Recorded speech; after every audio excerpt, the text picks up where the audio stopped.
और अब डीएनए के अंत में आज के इतिहास पर नजर डालते हैं। आज 1962 में चीन ने भारत पर हमला कर दिया था और इसी के साथ 1962 के भारत चीन युद्ध की शुरुआत हुई थी। इस युद्ध का ज्यादातर हिस्सा 14,000 फीट से ज्यादा की ऊंचाई पर लड़ा गया था और इस युद्ध में दोनों ही पक्षों द्वारा नौसेना या वायुसेना का इस्तेमाल नहीं किया गया था।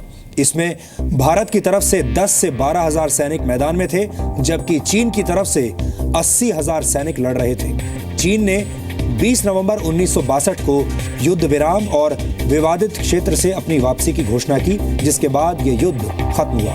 इस युद्ध में आधिकारिक तौर पर 1,383 भारतीय और 722 चीनी सैनिकों की मौत हुई थी। इस युद्ध में भारत की हार हुई थी और इस हार की टीस भारत को आज भी महसूस होती है, आपको भी महसूस होती होगी। 1973 में आज ही के दिन ऑस्ट्रेलिया की सिडनी में मशहूर ओपेरा हाउस का उद्घाटन ब्रिटेन की महारानी एलिजाबेथ द्वितीय ने किया था। ओपेरा हाउस को बनाने में करीब 15 साल का वक्त लगा था।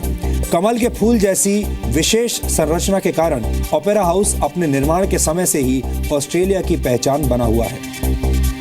1967 में आज ही के दिन अमेरिका के रॉजर पैटरसन और रॉबर्ट गिमलिन की फिल्म दुनिया के सामने आई थी। यह फिल्म बिग फुट यानी येती पर आधारित थी और इन तस्वीरों ने पूरी दुनिया में तहलका मचा दिया था। पैटरसन और गिमलिन ने यह दावा किया था कि अमेरिका के कैलिफोर्निया में उन्होंने एक महामानव को देखा है जो 2 पैरों पर चलता है। कहा गया कि इसकी कई विशेषताएं इंसानों से मिलती हैं। इसके बाद लंबे समय तक इस वीडियो की प्रामाणिकता को लेकर दुनिया भर के वैज्ञानिकों के बीच बहस होती रही और बाद में इस वीडियो को फेक यानी नकली माना गया।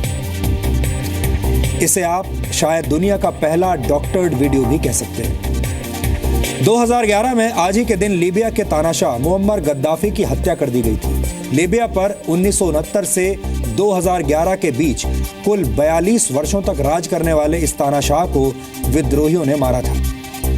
1891 में आज ही के दिन ब्रिटिश वैज्ञानिक सर जेम्स चैडविक का जन्म हुआ था। सर जेम्स चैडविक ने सब एटॉमिक पार्टिकल न्यूट्रॉन की खोज की थी। न्यूट्रॉन किसी भी साधारण से पदार्थ की सबसे छोटी इकाई यानी एटम के केंद्र में पाया जाने वाला एक बहुत छोटा कण होता है। इस खोज के लिए 1935 में सर जेम्स चैडविक को फिजिक्स का नोबेल प्राइज मिला था। 1941 में सर जेम्स चैडविक ने अमेरिका के न्यूक्लियर बॉम्ब बनाने से संबंधित रिपोर्ट का फाइनल ड्राफ्ट भी तैयार किया था। इस रिपोर्ट ने अमेरिकी सरकार को एटॉमिक बॉम्ब पर रिसर्च शुरू करने के लिए प्रेरित किया था। सर जेम्स चैडविक को फिजिक्स में अपने योगदान के लिए 1945 में नाइटहुड यानी सर की उपाधि से सम्मानित किया गया था। और आज वर्ल्ड ऑस्टियोपोरोसिस डे है। इस दिन का मकसद पूरी दुनिया में ऑस्टियोपोरोसिस की बीमारी की रोकथाम, डायग्नोसिस और ट्रीटमेंट के बारे में लोगों को जानकारी देना है। ऑस्टियोपोरोसिस हड्डियों की बीमारी है जिसमें हड्डियां इतनी कमजोर हो जाती हैं कि वो सामान्य गतिविधि में भी टूटने लगती हैं। ऑस्टियोपोरोसिस की बीमारी पुरुषों के मुकाबले महिलाओं में ज्यादा होती है और एक रिपोर्ट के मुताबिक भारत में इस बीमारी के 3 करोड़ 60 लाख मामले सामने आए हैं। आपको जानकारी दे दें कि ऑस्टियोपोरोसिस शब्द ग्रीक शब्द से लिया गया है जिसका मतलब होता है पोरस बोन्स यानी खोखली और कमजोर हड्डियां। तो डीएनए में आज इतना ही। अब आपसे हमारी मुलाकात होगी कल रात 9 बजे जब हम कुछ और नई और बड़ी खबरों का विश्लेषण आपके लिए करेंगे। तब तक के लिए नमस्कार।